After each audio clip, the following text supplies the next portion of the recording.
Strach, jedna z podstawowych cech pierwotnych mających swe źródło w instynkcie przetrwania. Stan silnego emocjonalnego napięcia pojawiający się w sytuacjach realnego zagrożenia. Naturalną reakcją organizmu jest na przykład odruch silnego napięcia mięśni, a w konsekwencji ucieczka lub walka. Strach jest najsilniejszą bronią znaną ludzkości. Ten, kto nad nim panuje, może zrobić wszystko z osobami, które nie są w stanie go wykorzystać.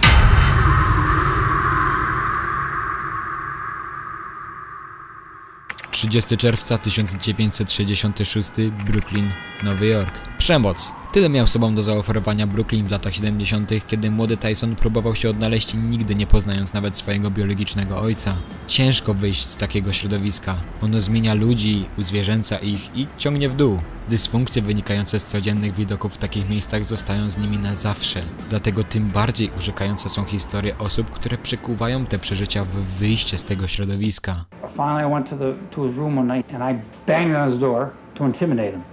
I said, "So you want to meet me? What the hell do you want?" He said, "I want to be a fighter." I said, "So the rest of these other guys, all the rest of these other guys, they haven't got the balls to work to be a fighter." I'm serious, Mr. Stewart. I said, "Let's see your behavior continue like it is for a few weeks, and then we'll see what happens." This is what impressed me. This kid changed. I mean, because he wanted it. The teachers called from school. I knew one of the English teachers called and said, "What the hell happened to this guy?" You know, he went from like, in a few-week period, he like won a year in his grade and reading level. He was trying. Mike and I were sparring one time. He hit me with a jab that almost knocked me down. Luckily, I had the next week off from trying because my nose was broke and my eyes were all black. And I told my wife the next day, I said, "That's it." I told him that I knew Customato, and I said, "He'd taken in kids like you and work with them, Floyd Patterson, Jose Torres, and he's had champions and worked with other champions." And he said, "Really?" And he saw us as a way to make it. I'm in Sparfit Detention for Boys. And Muhammad Ali, they showed the movie The Greatest. It's like 77, 76, I'm 11 years. They played Ali, and then Ali walks in and talks to the kids. And I saw him, I saw everybody going crazy. I said, I want to be like him. And from there, I go upstate New York. There's a guy that used to be a professional boxer named Bobby Stewart. Mr. Stewart taught me how to box, and eventually he said, "I want to introduce you." So he took me upstairs, I met Customato. This is all in a couple of months since I've seen Ali. And now I'm training to be a boxer. I knew I was going to be successful. I knew everything was going to go right. I knew it. It was in my blood. I was only a kid, but I said, I want to be like that guy. And it just started working. Not even 3 or 4 months after I saw Ali, just boom, boom, boom, boom, boom, I met him.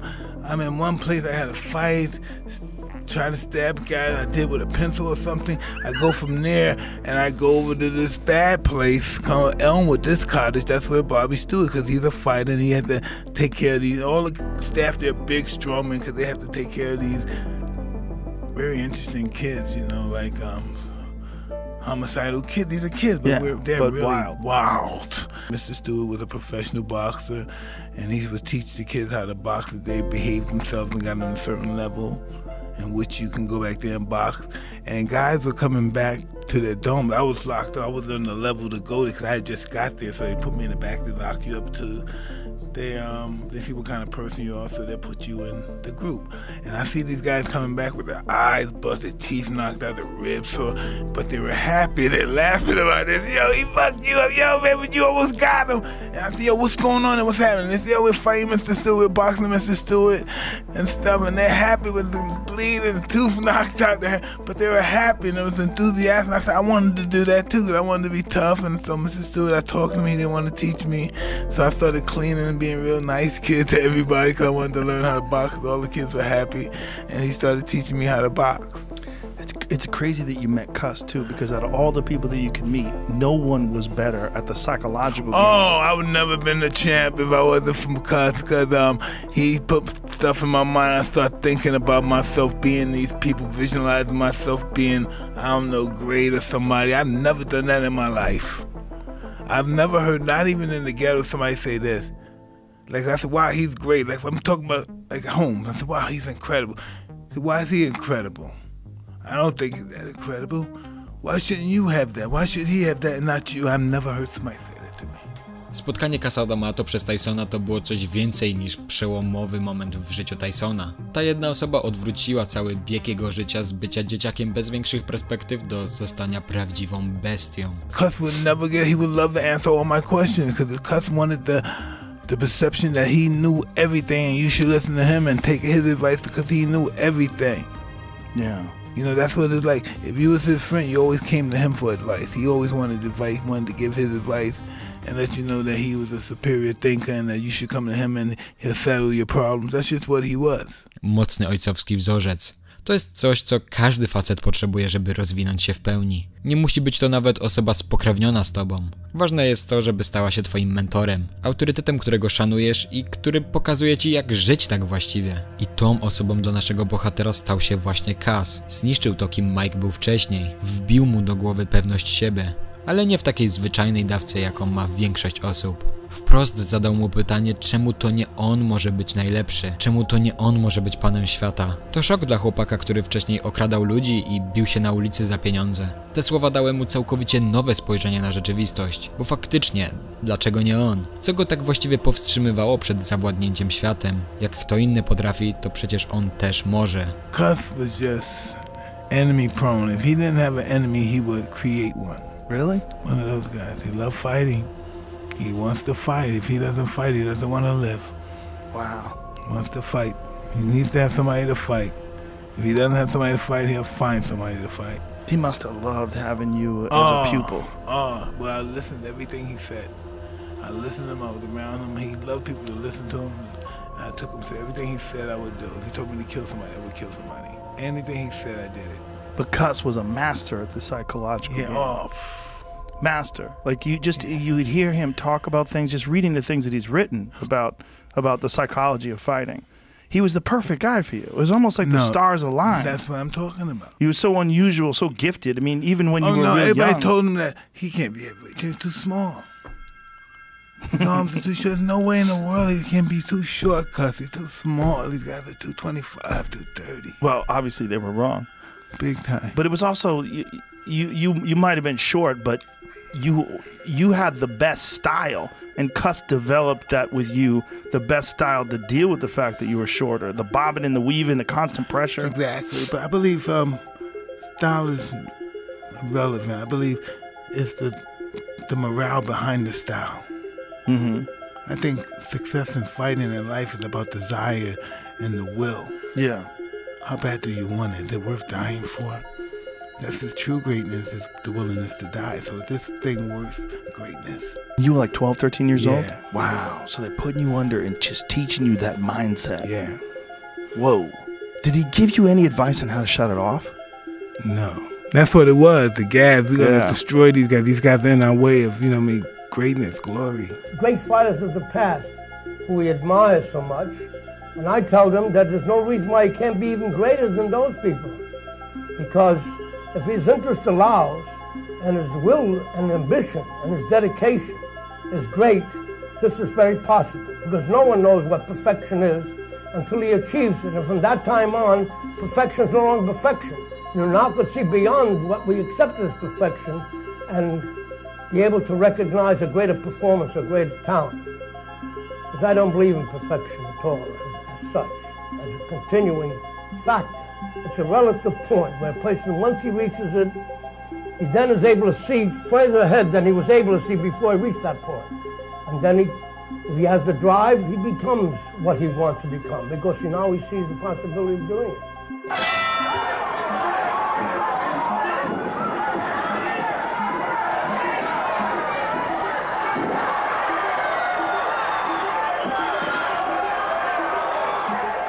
Hey, Kac, 8-second knockout of the first round. 8-second knockout. The right hand. The official came over to him and said, you just set a record. Fastest knockout ever. I mean, a coward and a hero, they're the same. I mean, they feel the same. It's what they do that makes them different. In other words, the hero feels just as frightened as the coward. Yeah. But it's what he does that makes him different. That's what he does that makes him a hero, and what the other fellow doesn't do that makes him a coward. It's just as simple. It isn't that they're any different. They aren't any different. Heavyweight heavyweight championship of the 1981 National Junior Olympic Boxing Championships. In the red corner from Catskill, New York, representing region number 1, 15-year-old Mike Tyson. More telling. Here we go. Bombs away, Jimmy. Let's watch this carefully. Because Tyson in the blue is a bomber. He's trained by no other than Amato. And there it's all over. Młody Tyson to było coś niepowtarzalnego. Kac ciągle kreował mentalność zawodnika. Kiedy inni wychodząc na ring robili show, zagrzewali publikę i próbowali zaznaczyć swoją obecność, to on robił coś zupełnie odwrotnego. Wychodził z szatni z przewieszonym przez ramię ręcznikiem, jeśli w ogóle jakikolwiek miał. Cały zlany potem, czasem nawet bez skarpetek, idąc na boso w samych butach, w akompaniamencie jakiejś losowej muzyki lub całkowitej ciszy, zostając prawdziwą postacią współczesnego gladiatora. On przychodził tam tylko w jednym celu: zniszczyć rywala, jak najszybciej, bez zbędnych ceregieli, i to właśnie robił. Śmierć jego mamy był pierwszym ciosem, który uderzył go w wieku zaledwie 16 lat, mając jednak dalej cel przed sobą i osobę, która kierunkowała go tylko w jego stronę, zostając zaraz po tym wydarzeniu zaadoptowanym przez Kaca i jego żonę, zostając oficjalnie synem swojego nauczyciela.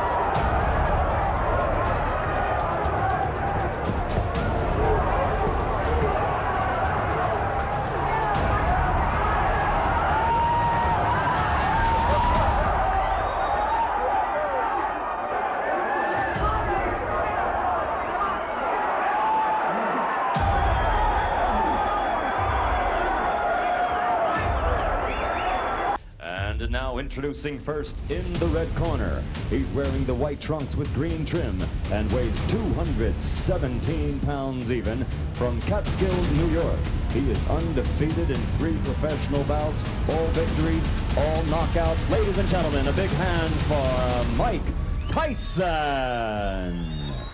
The eyes are the giveaway. Oh, the legs have gone. This is all over. Yes, it is. What moment in your life do you wish he was here to witness that he didn't get a chance to? First title. Yeah, my first title fight. Nigga, you got me crying in this motherfucker. Śmierć Kaca D'Amato to było coś więcej niż zwykły cios dla Mike'a. Stracił swojego przewodnika, motywatora, mentora, ale również ojca, którym mimo braku więzów krwi Kac definitywnie był dla młodego chłopaka. Trenerzy i rodzina starali się dalej prowadzić Mike'a w stronę sukcesu, ale nikt nie miał nad nim takiego autorytetu jak Kac D'Amato. Na szczęście przed nastoletnim Tysonem dalej stał ten sam cel, który sobie wyznaczył. I czy jego mentor będzie przy nim, żeby mu pomóc, czy nie, nie miało to większego znaczenia, dopóki wizja tego, co ma zrobić, była centralnie przed nim.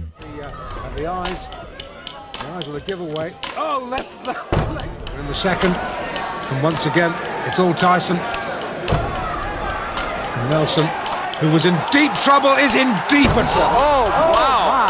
Well, that left hook. Tyson, long is down. Second time. Strong right hand barrage again. This is as bad as I've ever seen Donnie Long look, but give Tyson credit. That's it. Today, Mike Tyson, a fellow for whom everybody predicts a great future. If they can find some... I'm glad you pointed it out because down he goes. Left hook, good night. 10 wins, 7 inside round 1. The southpaw stance and tries to rock 2 right hooks off Tyson's head.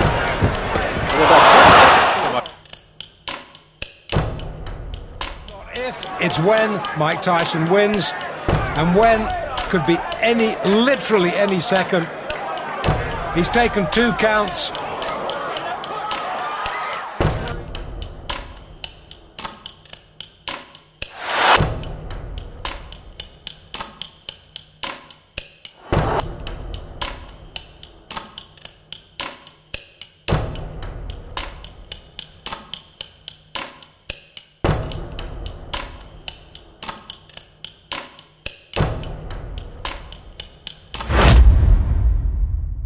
Wystarczyły 2 lata i 27 profesjonalnych walk, żeby Tyson miał swoją pierwszą szansę na zdobycie tytułu. Kiedy tylko w 2 z tych walk jego przeciwnicy mieli tą wątpliwą przyjemność dotrwać do ostatniej rundy, będąc i tak poobijani jak worki bokserskie. Teraz młody chłopak stał przed swoim celem, walcząc o pas z ówczesnym mistrzem Trevorem Berbickiem.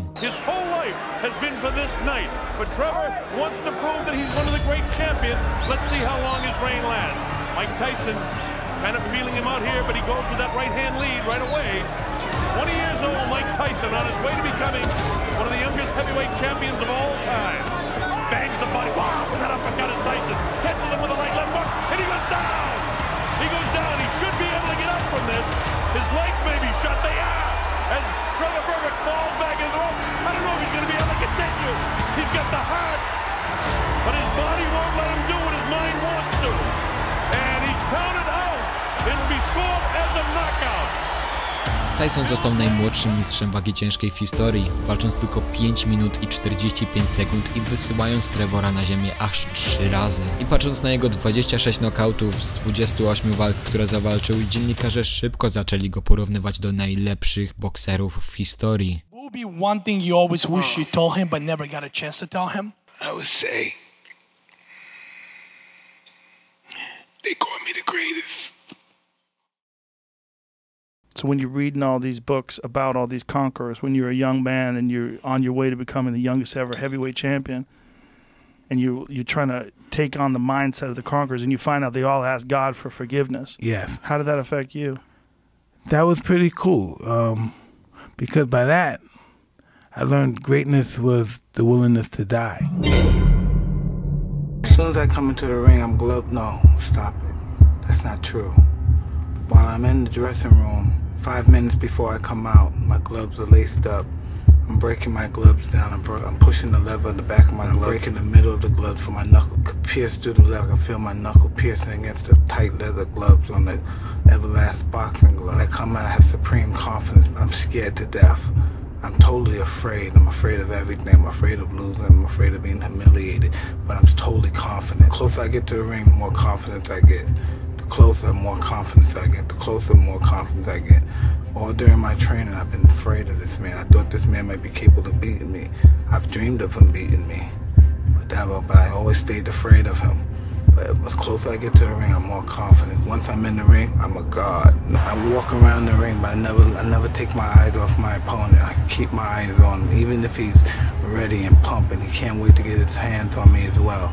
I keep my eyes on him. I keep my eyes on him. I keep my eyes on him. Then once I see a chink in his arm, boom, one of his eyes may move, and then I know I have him. Then when he comes to the center of the ring, he still looks at me with his piercing look, and as if he's not afraid. But he already made that mistake when he looked down for that 1/10 of a second. I know I had him. He'll fight hard for the first 2 or 3 rounds, but I know I already broke his spirit. During the fight, I'm supremely confident. I'm moving my head, he's throwing punches. I'm making him miss and I'm countering. I'm hitting him to the body, I'm punching him real hard. And I'm punching, and when I'm punching him, I know he's not able to take my punches. 1, 2, 3 punches. I'm throwing him punches and bunches. He goes down, he's out. I'm victorious. Mike Tyson, greatest fighter ever lived. You know what I mean? These fellas, I dare them challenge me with their somewhat primitive skills. They're just as good as dead. Davey Pearl looking very closely. And that's all. I said, white boy, I'm gonna fucking kill you.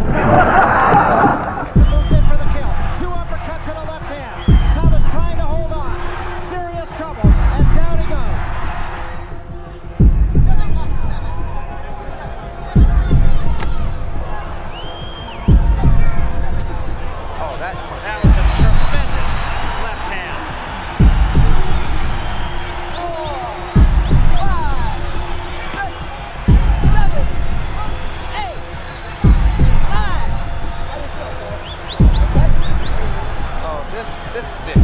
He is gone right now. He has no legs at all. And 10 seconds to go in a round. There's a left hand. He's down again. It's over. It's all over. And it wasn't even close. King Mike Tyson, Razor Ruddock died. If he doesn't die, it doesn't count. If he's not dead, it doesn't count. He's hit with the left hand. 17 seconds. He may be able to get by the round now. He should be hanging on. Nail with the right hand, the left hand. He's going to hang on. Or they'll stop the fight. Down he goes. Oh, he's hurt. It's all over. He is knocked out. He didn't even bother the count. It was a vicious, vicious right hand. It came like a bolt. We looked for it, and Larry got hurt. A big right hand ends the career of the former champion of the world. W 1987 Tyson był już niepodważalnym mistrzem świata, kompletując wszystkie 3 pasy wagi ciężkiej. Stał się wzorem czystej, nieokrzesanej męskości, przedstawiając tylko dziką siłę, kiedy wychodził upocony, gotowy do walki w czarnych spodenkach ze wzrokiem wbitym prosto w duszę jego przeciwnika. Tak jakby chciał nawet ją rozerwać już przed walką, zanim jeszcze zniszczy jego ciało. To było coś fascynującego. Mężczyźni adorują i podziwiają fizyczne urzeczywistnienie męskości, a on sam dominował każdego, kiedy tylko stawiał stopę na ringu. Tell me, what did you think in that first round when he was moving, trying to do an Ali with his left? I knew when I came to this fight, I was the best fighter in the world, and not a man alive that can beat me. What broke him down? Was it just constantly body punches? When I was hitting him with body punches, and I heard him, actually he was crying in there, making woman gestures like, I can't find it, but I knew that he was breaking down soon. You're saying that Biggs was crying when you hit him? Yes. When did that happen? And perhaps the 4th round on. I w 88 Mike poślubił aktorkę Robin Givens, jedną z najbardziej pożądanych kobiet na świecie. Ale demony przeszłości i brak silnej ręki, która by go prowadziła dalej, kiedy już osiągnął swój cel, zaczęły na niego oddziaływać. Tyson żył typowym rozrzutnym życiem, które nie jest dobre dla sportowca. Powoli wchodziło w grę to, co może zniszczyć każdego, nieważne jak wybitny by nie był. Ego. I put people in body bags when I'm right, so we know what's gonna happen. And I know you guys don't think he's gonna beat me. I know you don't. Kick them in their fucking head or stomp on their testicles so you can feel my pain, because that's the pain I have, waking up every day. I dare you talk to me like that. You should get up and kneel to me now, and I'll spare you the night of the 28th. Kiedy Tyson miał 20 lat i wywalczył swoje mistrzostwo, Don King już był obok, będąc jednym z najważniejszych promotorów w sporcie. I po śmierci Jima Jacobsa, który był częścią sztabu Kaca i do tego momentu zajmował się prowadzeniem Mike'a, Don King wszedł w życie młodego atlety jak pasożyt. I wykorzystując go jak praktycznie każdy, kto kręcił się wokół niego w tym czasie. Ale on chyba najbardziej. Mówimy tu o typie, którego pozwał chyba każdy, kto z nim współpracował. W 54 zastrzelił złodzieja próbującego okraść jego kasyno. Ława przysięgłych uznała to za nieumyślne spowodowanie śmierci, mimo że King strzelił uciekającemu napastnikowi w plecy. A i w 66 został oskarżony o skatowanie na śmierć pracownika, który był mu winien, uwaga, $600. Próbował uniknąć oskarżenia, oferując świadkom pieniądze za zeznanie na jego korzyść, a gdy to się nie udało, zastraszając ich. Został jednak skazany na dożywocie za zabójstwo 2. stopnia i oczywiście sędzia dziwnym trafem zmienił kwalifikację czynu na nieumyślne spowodowanie śmierci, a wyrok był wydany po rozprawie, na której był obecny tylko obrońca Kinga. Finalnie zamiast dożywocia King spędził 4 lata w więzieniu, więc no takiej osobie miał zaufać Tyson. Nie wyglądało to dobrze. With this other piece of shit, Don King, who's just a wretched, slimy, reptilian motherfucker. This supposed to be my brother, my black brother. Right? He's just a bad man. He's a real bad man. He abused you, and he would throw you. He would kill his mother for $1. He's ruthless. He's deplorable. He doesn't know how to love anybody. That's just the way he is. It's Spinks and Tyson. It's on. The world is waiting for this fight. So you go to each other's dressing room to check the wraps and the gloves and so forth. I walk down, I always try to get an edge where I can when my guy's getting ready. But I go in and I think I'm gonna rattle the kid because he's under a lot of pressure. At the time, Jacobs had passed. Jim Jacobs, the closest guy to him, had died right on the verge of this happening. He was in the mix with Robin Givens. Don King is trying to pull him away from Caton. So I'm in the dressing room with Tyson and I'm looking to rattle this guy. I walk in and he's punching, standing there. He and Rooney's putting something on. He's punching holes in the wall. I'm like to myself, oh no. This guy's getting ready to fight my guy, my little guy. And he's punching holes in the wall before he goes out to fight? Oh, no. W wieku 20 lat Tyson miał cały świat pod swoimi stopami, tracąc w międzyczasie wszystkie zaufane mu osoby jedna po drugiej. I tak jak wielu innych w jego sytuacji, został okrążony przez sępy, które chciały dopchać się do koryta i to im właśnie musiał zaufać. No i co do tego, ludzie patrzą często na jego małżeństwo z Robin jak na początek końca zdyscyplinowanego dominatora, którym był wcześniej, kiedy jego wady i dysfunkcje zostały uwidocznione dla opinii publicznej. Ludzie nie znali dokładnego poziomu dysfunkcyjności Tysona, ale widzieli w nim osobę, która nie potrafi poprowadzić zdrowego związku. Tym bardziej będąc Givens, która była ikoną piękna wśród czarnoskórych. Była śliczną kobietą, wykształconą, z dobrego domu i przez ten kontrast między nimi ludzie od razu zaczęli patrzeć na nią, jakby weszła w ten związek dla pieniędzy. Przy okazji była blisko obozu Dona Kinga i krążyły historie, że pewnego razu za plecami Mike'a próbowali nawet razem wyciągnąć jego pieniądze z konta. Albo o tym, że ona i jej matka manipulowały Tysonem do tego stopnia, że okłamały go, że Robin jest w ciąży, by ten ją poślubił. Żeby później, kiedy nie przytyła nawet kilograma, wcisnąć mu, że poroniła, gdy akurat nie był w pobliżu. Ona za to publicznie mówiła, że Tyson był brutalny i niestabilny emocjonalnie, co oczywiście miała w tym trochę racji. Większość jej negatywnej narracji pochodzi z niesławnego wywiadu z Barbara Walters, gdzie Robin zarzuciła mu to wszystko, a Tyson tylko siedział i tego słuchał. And just recently I've become afraid. I mean very, very much afraid. For instance, Russia, I was afraid. And my mom and I were in the lobby of a hotel and I said, what are we doing? What was happening? He was out of control. Chasing after you in the lobby? Yeah, Michael is a manic depressive.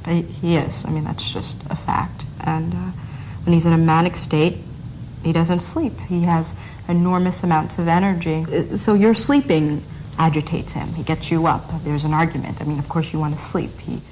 So you run out of the room and he runs after you? Right. And people see this, and it's in the paper? Right. I think for the first time I can understand abused women, because what happens is, or people, you say, why do you stay in there? Well, number one, you love the person, and number two, you get accustomed to being treated poorly. So every day, behavior that you would normally not accept becomes everyday behavior. I can't imagine that anyone would live with Mike Tyson, the one that I know, the one that I see, and not recognize that there's a problem. There's no possible way.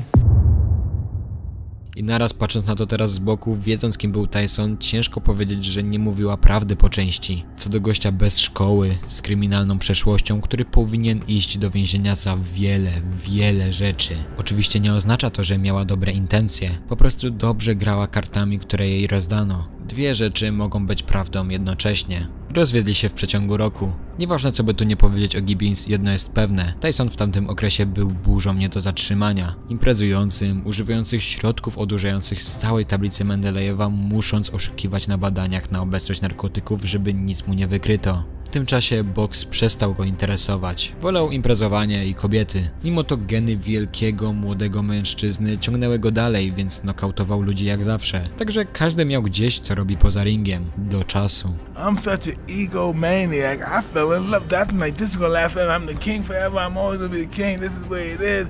Fuck you. I never think about tomorrow. Nothing. This is now. I'm the king. Just kiss my fucking ring. This and that. And the fact that I never listened, this is what I didn't listen to Cuz. Cuz said, hey, don't take this personal. I took fighting personal.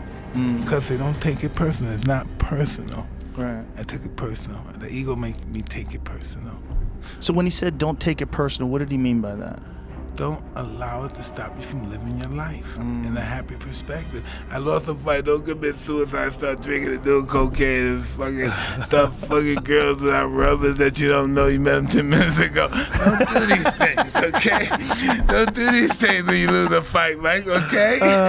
Don't do these things. You lose a fight, you shake the guy's hand, you go to the gym, you work harder, prepare for the fight, you win the fight, you don't win the fight, you prepare harder, wait for the next fight, you win the fight, you don't get the fight some other guys, you win the fight, then fight them again. The name of the game that you stay busy, you keep working.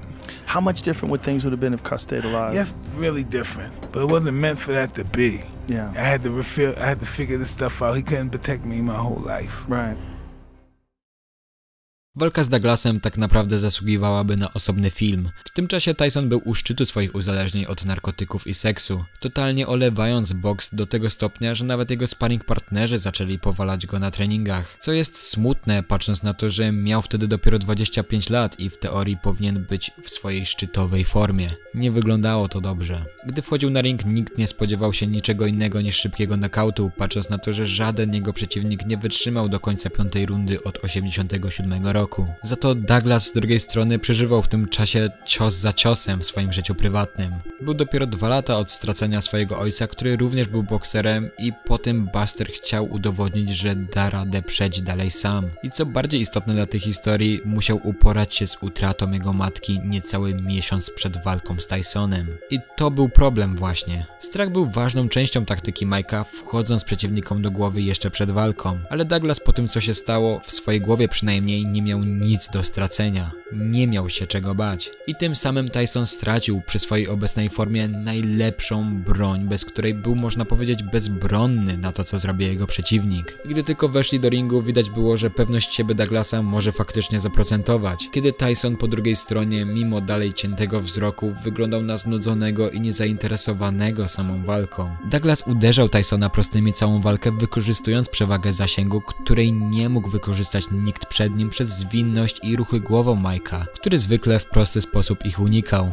Tylko teraz właśnie nie był w formie, co było idealną możliwością na obijanie go tak, jak właściwie się tylko chce. Żeby tego było mało, narożnik Tysona był tak pewny swego, że nie wzięli nawet ze sobą odpowiedniego sprzętu, żeby wspomóc swojego zawodnika, jak chociażby lód. Jedyne co mogli, to próbować przykładać w poobijane miejsca rękawiczkę napełnioną zimną wodą. Po walce trener Teddy Atlas skomentował całą sytuację słowami: głupia przeciętność zebrała się w narożniku Tysona. Nie mogli nawet nauczyć ryby, jak się pływa. Dalej jednak Mike Tyson to Mike Tyson i wydawało się, że uda mu się uciec od nauczenia się na swoich błędach, powalając Douglasa w 8. rundzie. Ale powolne liczenie sędzi oraz gong zaraz po tym uratował Bustera przed porażką. Czując swoją okazję, Tyson wyszedł do następnej rundy, przechodząc do ataku, przez co sam oberwał kombinacją ciosów, która prawie go powaliła. Przetrwał jednak tą rundę, żeby paść dopiero w następnej. Tyson powiedział, że ten moment uratował odrobinę jego karierę i sprowadził na lepszą ścieżkę, w co nie wątpię. Ale cała reputacja i aura bycia całkowicie niepowstrzymanym rozpłynęła się. Ale przynajmniej jego myśli i uwaga zmieniły tor z powrotem na wrócenie do dominacji nad przeciwnikami, dzięki czemu wygrał 4 następne walki. François 6-1 underdog. Are there any concerns on your part? I don't know anything about that. I don't know nothing about numbers. I just know what I can do. How about kill this mother? Okay. How about the 19 months off? What about it? What about it? Does it pose any problem to you? We'll see. I doubt it seriously. You take into the ring a lot of rage. Does that work for you, or does it work against you at times? You know, who cares? We're in a fight anyway. What does it matter? Well, for example, rage against Evander Holyfield worked against you. Well, it. It's a fight, so whatever happens, happens. Mike, why do you have to talk like that? Well, I'm talking to you the way I want to talk to you. Do you have a problem? Turn off your station. You know what? I think we'll end the discussion right now. Then we could. You got it. Have a nice fight, Mike. Off. Ale po tym oczywiście coś się musiało stać.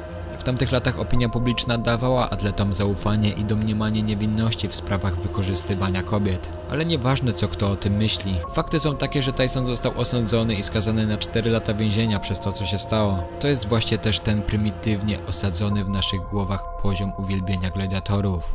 Nawet teraz, patrząc na Tysona, nie ma cienia wątpliwości, że byłby w stanie to zrobić. On sam do teraz trzyma się tego, że było wiele gorszych rzeczy, za które powinien zostać osądzony i pójść do więzienia, ale tej konkretnej rzeczy nie zrobił. Tylko właśnie, szczerze, ciężko go w ogóle uznać za wiarygodne źródło informacji w tej sprawie.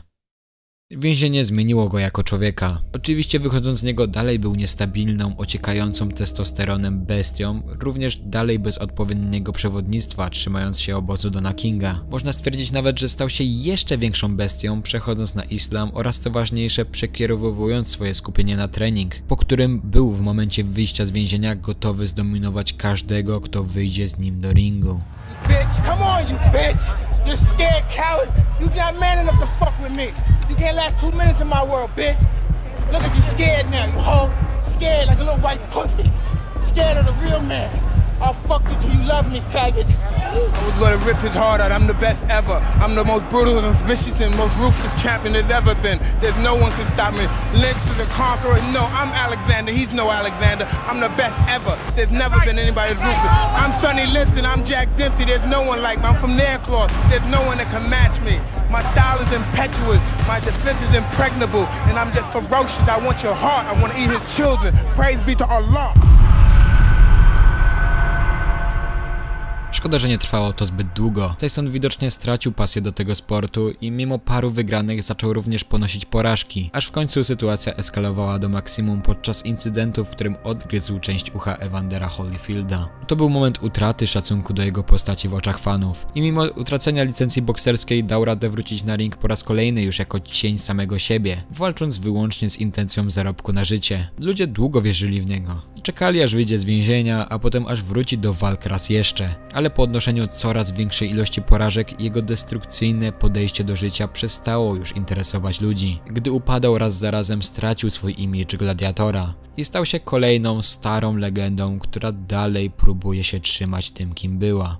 Ostatnią walkę zakończył odmawiając wyjścia z narożnika, żeby zawalczyć w kolejnej rundzie. Nie miał już swojego młodego, supersprawnego ciała, na którym mógłby polegać, mając problemy z utrzymywaniem wagi. W międzyczasie mając kłopoty z prawem, będąc częścią skandalu związanego z jego niesławnym tatuażem na twarzy i mając na głowie tragedię rodzinną związaną ze śmiercią jego 4-letniej córki, kiedy ten był poza domem. Mike już nie był produktem destruktywnego trybu życia, który prowadził, ale bólu związanego ze wszystkimi wydarzeniami, które mu się przydarzyły oraz nienawidzenia samego siebie. Zaczynając zmieniać swój wizerunek o 180 stopni podczas wystąpienia w Kac Vegas, gdzie widać było, że jest niezdrowy i nie w formie, a on sam grał tam mimo tego. Musząc w jakiś sposób dalej zarabiać na siebie po tym, gdy cały jego majątek został przetrwoniony lub rozkradziony przez nieodpowiednich ludzi. Na szczęście dla niego był to przynajmniej już okres spokoju. Moment, w którym sępy zebrane wokół niego nie miały już do niego żadnego interesu i pierwszy raz w jego życiu od czasu utracenia Kaca miał przy sobie jedynie ludzi, którym na nim zależało. W połowie lat 2000 Tyson zakończył swoją karierę bokserską mając 60 milionów długu i pozywając Dona Kinga na aż 100 milionów. Nie miał w planach już wracać do boksowania, ale miał nadzieję, że jego kariera wyprowadzi go z tej sytuacji. Gdzieś pośrodku tego wszystkiego poznał kobietę, Lakia Spicer, i według niego to ona była osobą, która pomogła mu się wyciągnąć z dna zarówno mentalnego, jak i finansowego. W 2013 wykonał jednoosobowy występ na scenie Szczery do bólu Mike Tyson, w którym opowiedział całą swoją historię, o swoich problemach i ogólnie o tym, co się działo w jego życiu. Wtedy pierwszy raz publiczność mogła zobaczyć demona z tej bardziej ludzkiej strony, otwierającego się do ludzi. Był to wielki sukces, który wzniósł go ponad bycie występującym tylko w pobocznych rolach aktorem do autorytetu, który potrafi zreflektować się nad swoją przeszłością, pokazać ją i przestrzec, by inni nie postępowali w ten sam sposób co on. On sam zadbał o siebie. Przeszedł w pewnym momencie na dietę roślinną i zainwestował w biznes konopny, który przyniósł mu przychody rzędu setek milionów dolarów. I tutaj historia Tysona uległa całkowitej odmianie. Z bycia tą nieludzką bestią, która gdzie nie pójdzie przynosi chaos, do wykorzystania tego imidżu w celach komediowych. Ponieważ śmiesznie się ogląda mężczyznę, który kiedyś był wielbionym, ociekającym toksyczną męskością gladiatorem, do teraz będącym dalej tak samo muskularnie zbudowanym, ale starszym, śmiesznym facetem wydurniającym się przed kamerą. Kluczem do jego sukcesu jest właśnie ten kontrast względem jego młodzieńczych lat. Przy okazji ta zmiana właśnie pozwoliła mu uciec od stylu życia i stanu psychicznego, który sprawiał, że jest tak nieszczęśliwy cały czas. I najbardziej przyciągające z tego wszystkiego jest to, jak bardzo samoświadomy jest Tyson teraz. Nie lubiąc się ze swoim wcześniejszym ja, zauważając, że brakowało mu empatii oraz to, jak bardzo był nagradzany coraz to bardziej, im bardziej destruktywniej się zachowywał. Sam Tyson doskonale wie, że nie do końca jest pozytywną postacią. Mimo zmiany boi się, że tamta stara wersja siebie to jest to, kim tak naprawdę jest w rzeczywistości, kiedy otwiera się w pełni. Zauważa, że brakuje mu tej ekscytacji i poczucia dominacji nad innymi. Ale niezależnie co by o nim nie myśleć, był wielkim bokserem. Jedynym w swoim rodzaju. Przy okazji, tak jak często się to zdarza, gość jest jednym z największych co by było gdyby świata boksu. Bo co by było gdyby Kac żył odrobinę dłużej i poprowadził Tysona przez jego najlepsze lata kariery, nie dając mu zejść na złą drogę w tym kluczowym czasie. Sam Tyson uważa, że jego życie wyglądałoby zupełnie inaczej, ale jak bardzo, ciężko powiedzieć. W każdym razie to była właśnie historia Mike'a Tysona, jednego z najlepszych bokserów w historii. Do you think about him even today while you're training? Absolutely. I think about him everything all the time. You know what I mean? I think about him all the time. I wish he could have saw my kids. I wish he could have probably seen, you know, what I did, how I did, and how my kids turned out. And now they went to great schools and they did cool things, and they're just kids, and they're just really sweet kids that really don't understand life yet. And maybe because they didn't have a father like I had, so things are different than it was for me. Dziękuję za obejrzenie, tak jak już wam wspominałem, będzie tu teraz trochę innej też tematyki, nie tylko koszykówka. Mike Tyson bardzo mi się kojarzy z innym gościem, o którym zrobiłem film, Kevinem Garnettem. Dziękuję swoim wspierającym też za to, że tu dalej są i mnie, wspierają. I na razie.